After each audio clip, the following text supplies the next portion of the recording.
একটি সিংহের গর্জন ৮ কিলোমিটার দূর পর্যন্ত শোনা যেতে পারে, যা প্রাণী জগতের সবচেয়ে জোরালো শব্দগুলোর একটি।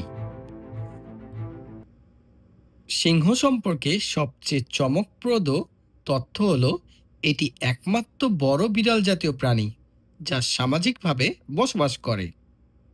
বাঘ, চিতা বা জাগুয়ারের মতো একাকী জীবনযাপন না করে সিংহরা প্রাইড নামে পরিচিত দলে বসবাস করে।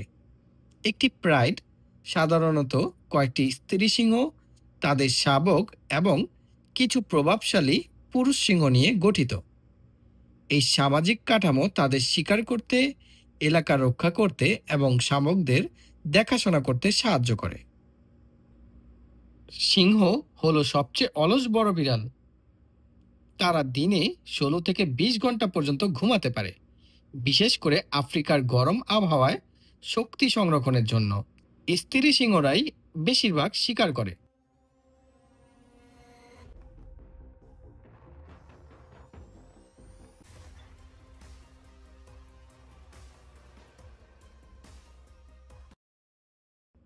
তারা দলবদ্ধভাবে শিকার করে, আর পুরুষ সিংহ সাধারণত এলাকা রক্ষা করে এবং প্রাইডকে নিরাপদ রাখে। সিংহ একসময় ইউরোপ, এশিয়া এবং আমেরিকা জুড়ে বিচরণ করত।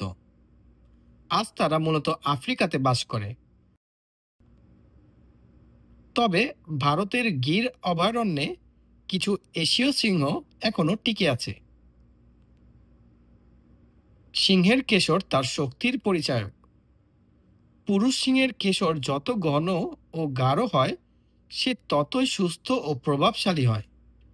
স্ত্রী সিংহেরা সাধারণত এমন সঙ্গী পছন্দ করে।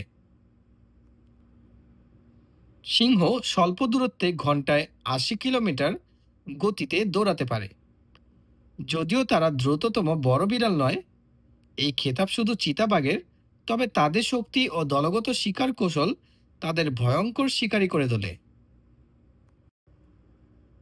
যদিও সিংহকে জঙ্গলের রাজা বলা হয়, কিন্তু তারা জঙ্গলও নয়, বরং তৃণভূমি ও সাভানায় বাস করে।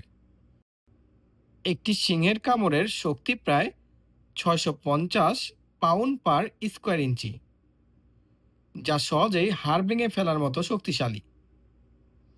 সিংহ শাবকের জন্মের সময় তাদের শরীরে হালকা ছোপ ছোপ দাগ থাকে, যা তাদের লম্বা ঘাসের মধ্যে লুকিয়ে থাকতে সাহায্য করে। তবে বড় হওয়ার সাথে সাথে এই দাগ মিলিয়ে যায়। দক্ষিণ কোরিয়ার সিউল গ্র্যান্ড পার্কে সিংহকে কাচের বাইরে থেকে দেখার অনুভূতি ছিল অসাধারণ।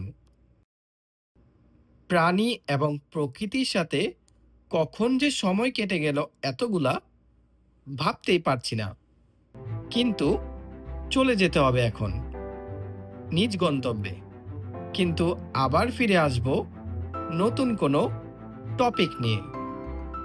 আল্লাহ হাফেজ।